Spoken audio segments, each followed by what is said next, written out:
And this one's for the Bruin Democrats, I'm sorry. Okay. Is U.S. intervention in Mexico's war on drug cartels justifiable, and has it proven to be successful?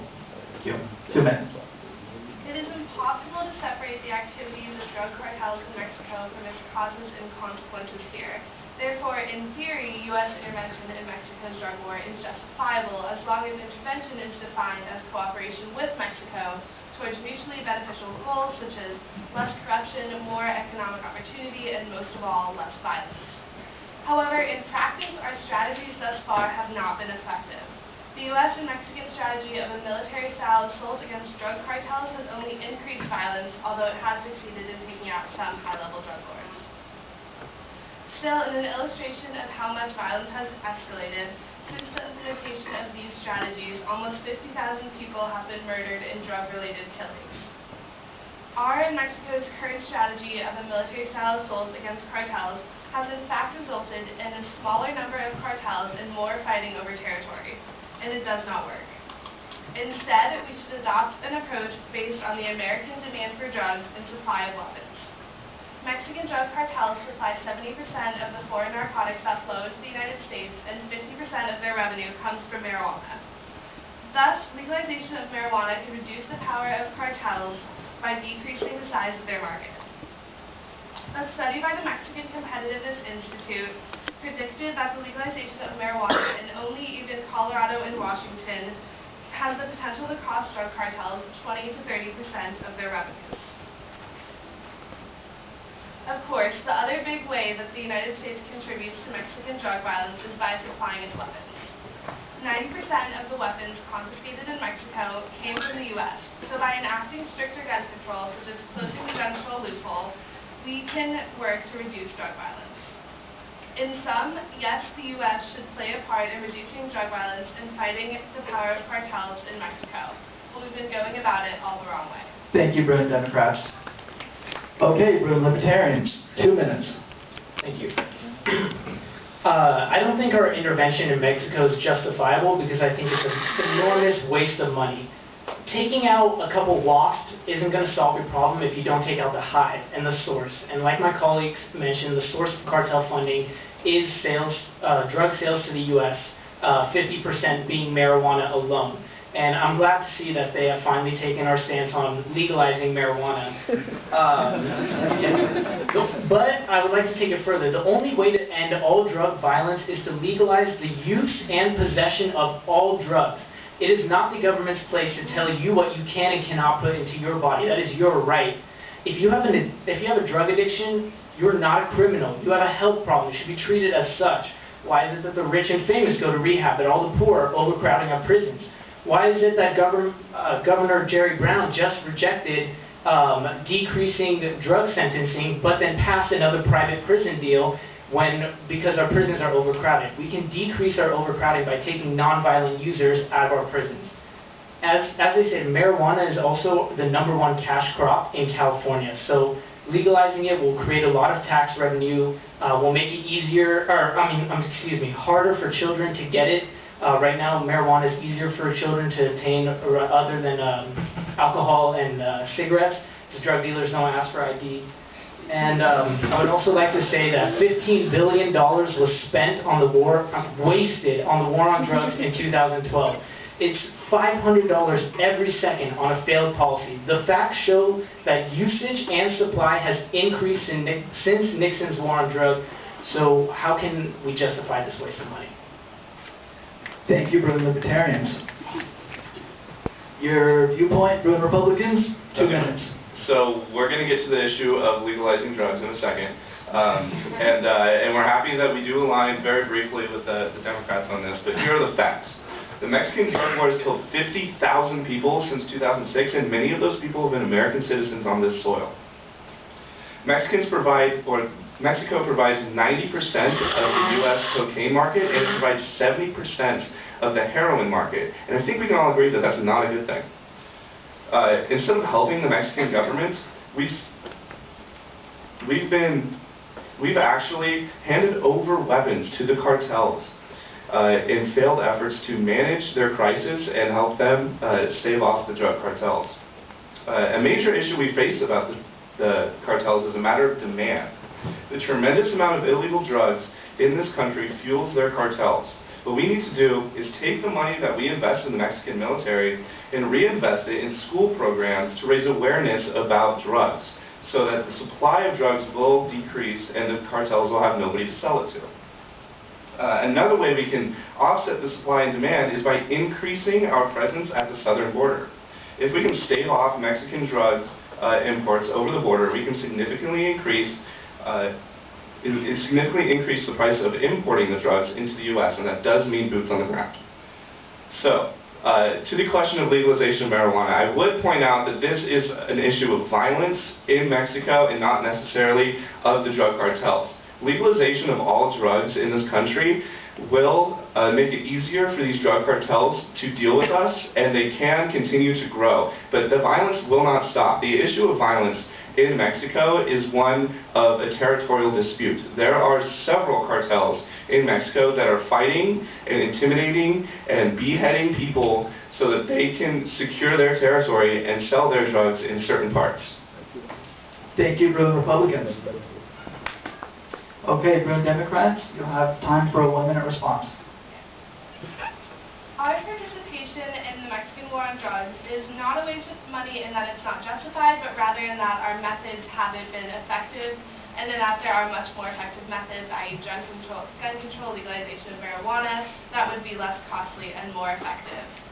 Because so much of the drug war has to do with our demand, and because it affects the U.S. so much with spillover of violence and such, we have a responsibility to cooperate with the Mexican government on this.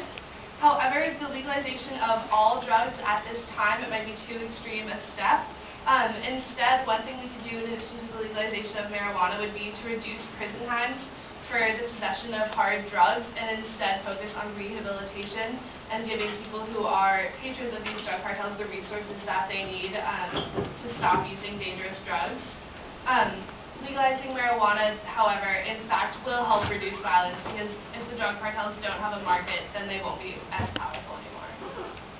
Thank you. Bruin Libertarians, your response.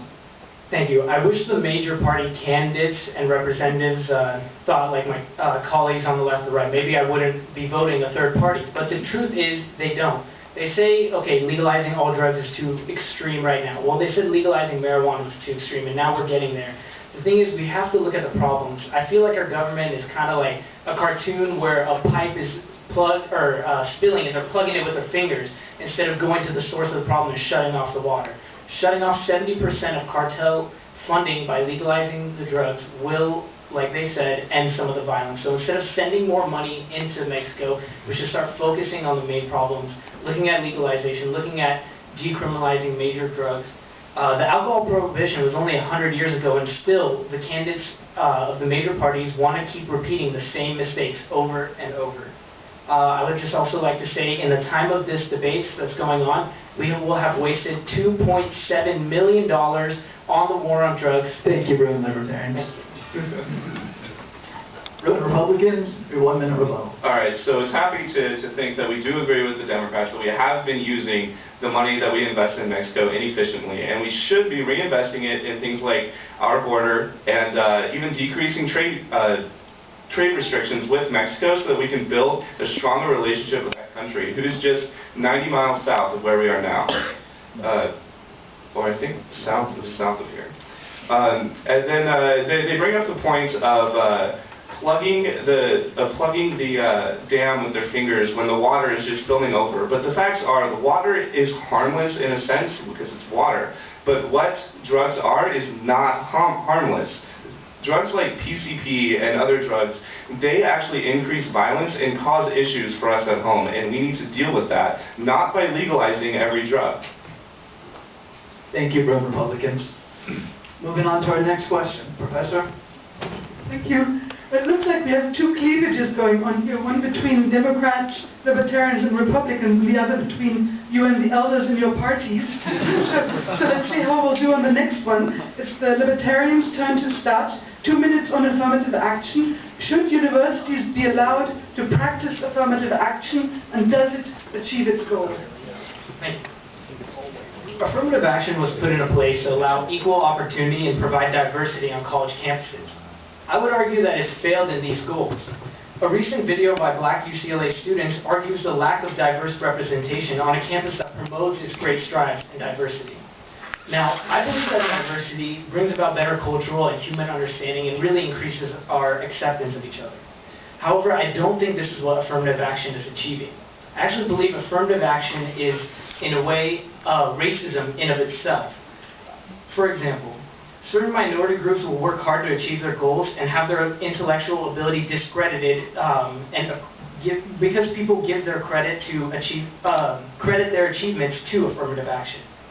I think if universities want to create diversity, they shouldn't create an artificial diversity by comparing people based on their race.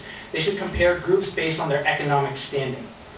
I think it's more fair that way because, for example, a wealthy student that has countless hours of SAT tutoring and access to private education and other resources may perform slightly better than a poor student that has no extra access outside of public health care and on paper will look slightly better. But when you compare him to his wealthy peers, he's underperforming with all the extra resources he's had. So I would say we should take race out of the university application and have universities take into account where is the student's economic background, what schools did they go to, what resources did they have access to, do they have AP classes, and take that into account and compare them to people in similar groups of economic background, not racial background. Thank you. Thank you. Libertarians, Republicans, affirmative action, 2 minutes. Yes, the first thing we need to talk about here is Proposition 209, which is the proposition that really deals with this issue. And it was a voter-approved ban on affirmative action in California, and there really should be no question of repealing it like there is now, unless there's a direct vote by Californians to repeal it, because that's how it was implemented in the first place. That being said, let's move on to the general idea of affirmative action. Affirmative action has a noble goal: to promote diversity on campuses and compensate for institutional advantages imposed on minorities in the past. It is one possible method for compensating for past and present inequalities of opportunity, but it is not the best option, and I will show that it has many flaws. First of all, it inherently violates the 14th Amendment and the Civil Rights Act of 1964. It does this because it is inherently discrimination, because basing people's intelligence and their ability to be accepted to school based on their race infers that there's some inherent difference between the races in intelligence, and this is completely not true. Using affirmative action in admissions, which is a zero-sum game, I'd like to add, equalizes results instead of equalizing opportunity. It additionally simplifies the question of disadvantage to race, when the real question is a question of poverty. The better option is to use socioeconomic factors when considering admissions. And we can do this also by increasing aid to impoverished inner-city areas. To argue that a minority student from a rich area is more disadvantaged than a majority student from a inner-city area is completely false. We need to implement plans that equalize the quality of primary education so that we can unite this nation in opportunity, not divide it over race. Thank you. Thank you, Republicans. Democrats, 2 minutes. In the United States, where you're from, your race, and how wealthy you are has an undeniably large impact on where you end up in life. I don't say this to deny the importance of individual initiative and hard work in getting you where you want to go.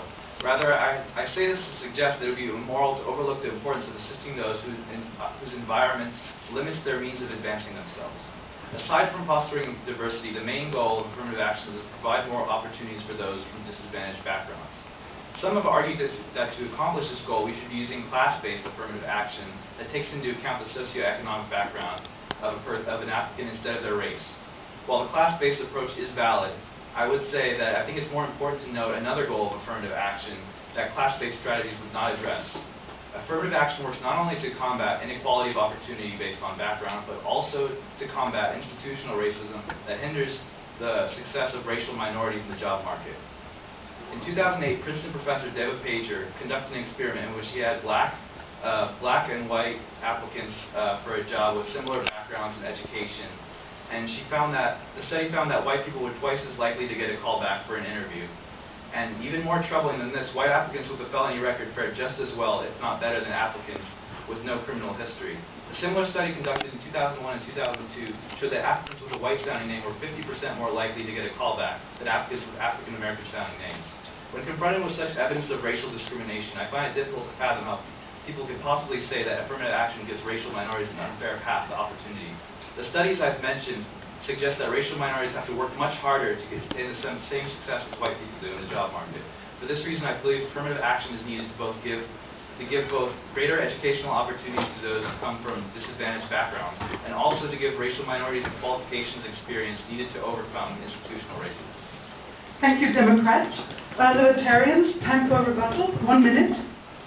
Yeah, I think I understand what they're saying about wanting to create the diversity, but like I said, it's an artificial diversity. It's putting a quota on the races that the university wants to accept. Okay, this year we want to accept 10% of this minority, so they'll look at the races and accept around 10%, for example, and that doesn't seem like the right way to do.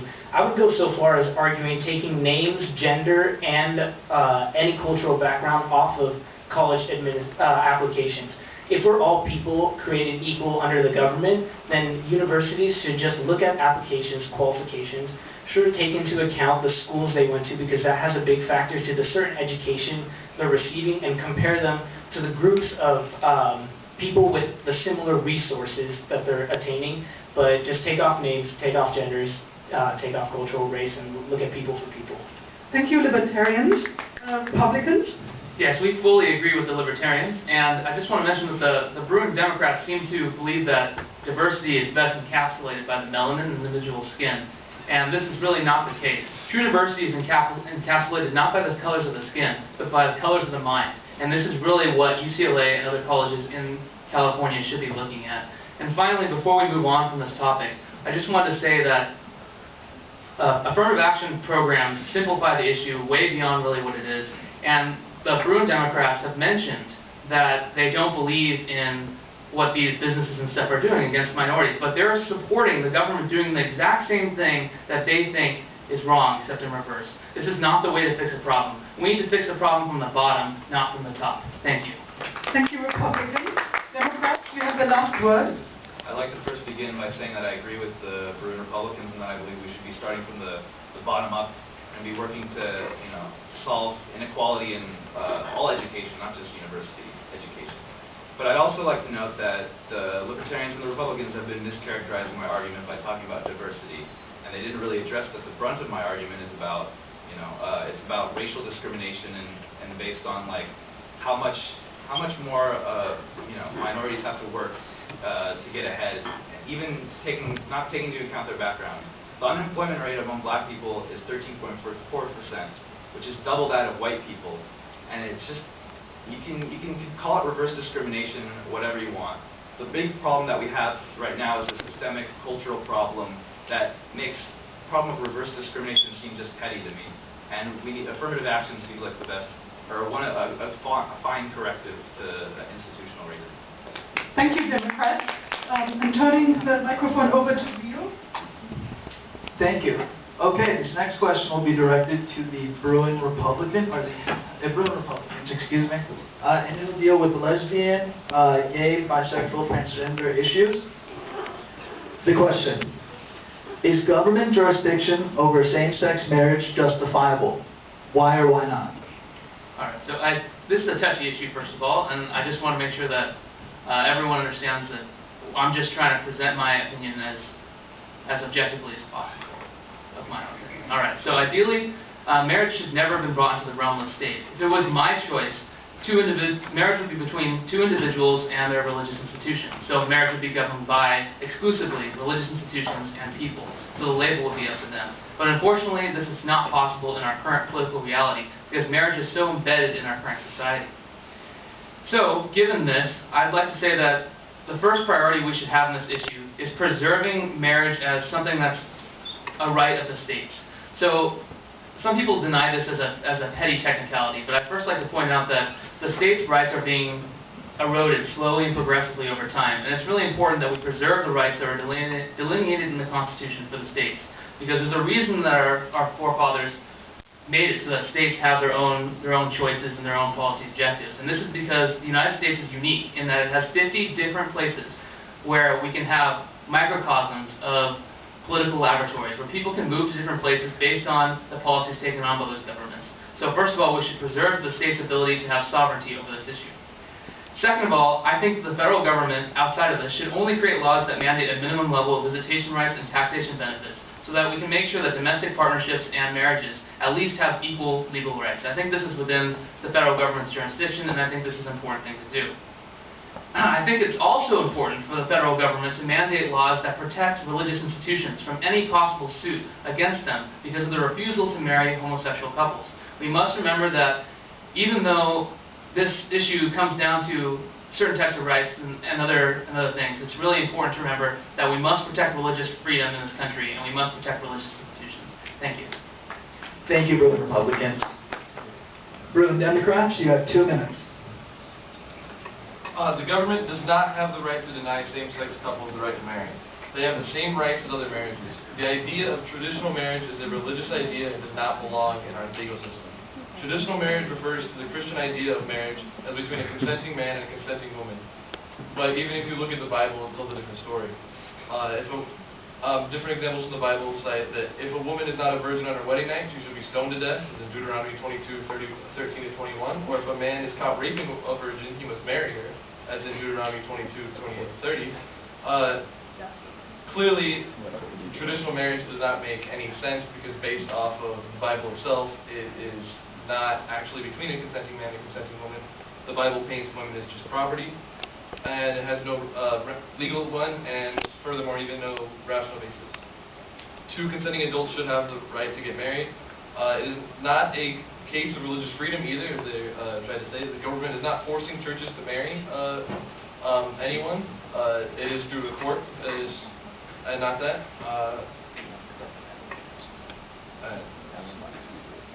Is that the end of your answer? Okay, thank you, Bruin Democrats. And Bruin Libertarians, you have 2 minutes to respond. I agree with the Republicans when they say that it shouldn't be a function of government. I'm glad that they're finally getting on our side on this again. The government really has no right to say who can and cannot get married. I find it interesting that the Democrats said that when Bill Clinton signed DOMA in 1996 that stated on the federal level that marriage between a man and a woman.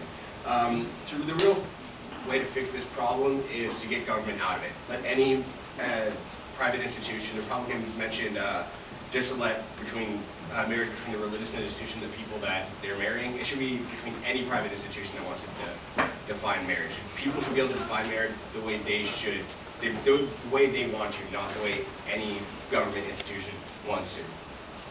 And just on the side note, this kind of has an effect on adoption because the Republican Party, by being mostly, for the most part, they're against gay marriage, it's making a large amount of orphans in orphanages not have loving parents because they don't want 2 men or 2 women to raise them. I think that it's probably better for them to be raised by 2 men or 2 women than to be in an orphanage. Thank you. Thank you, Bruin Libertarians. Okay, Bruin Republicans, you'll have time for a 1-minute rebuttal starting now. Alright, so first of all, I'd like to point out a few little inconsistencies in the arguments. First of all, my comment about legal prosecution of churches and other religious institutions, it has happened, and it has happened in places like Canada. So if you'd like to look it up, I guarantee you this has happened in other countries. Second of all, the whole tirade against the Bible, first of all, simplifies this issue to one religion when we're talking about a lot of religions that this has to do with. So I'm not, in my argument, you can definitely see that I didn't emphasize that this is a religious issue. I'm saying that it should be decided by the states. Second of all, I believe that what the person's saying about the Bible is kind of a fundamental misunderstanding of the Bible. That's a whole different theological discussion, but I don't think the person should be talking about the Old Testament when the Old Testament no longer applies to Christians because the New Testament is important. But the last thing I'd like to mention, I don't have time for, so thank you. Thank you, Bruin Republicans.